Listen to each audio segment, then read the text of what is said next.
আপনার যদি এমন কিছু অর্গানাইজেশনের সাথে বা এমন কিছু আ ছোট, ছোট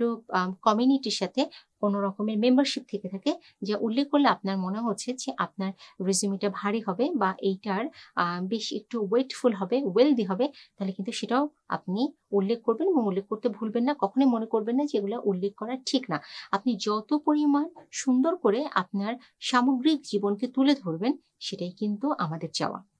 যেমন এখানে আপনি মেম্বারশিপ হিসেবে দিতে পারেন, অর্গানাইজেশনের নাম দিতে পারেন, কোন পজিশন ছিল কিনা সেটা দিতে পারেন, স্পেসিফিক রেসপনসিবিলিটিস আপনি নিয়েছিলেন কিনা, কোন অ্যাচিভ আপনি করেছিলেন কিনা, আ লাইক আপনি যেকোনো রকমের ফাউন্ডেশন এর সাথে ছিলেন কিনা, আপনি কোন অ্যালুমনির মেম্বার ছিলেন কিনা বা এখনো আছেন কিনা, সেই সমস্ত অর্গানাইজেশনের নাম বা সেখানে কি, কি করেছেন যেভাবে আমি দিয়েছি এভাবে কিন্তু আপনি উল্লেখ করতে পারেন।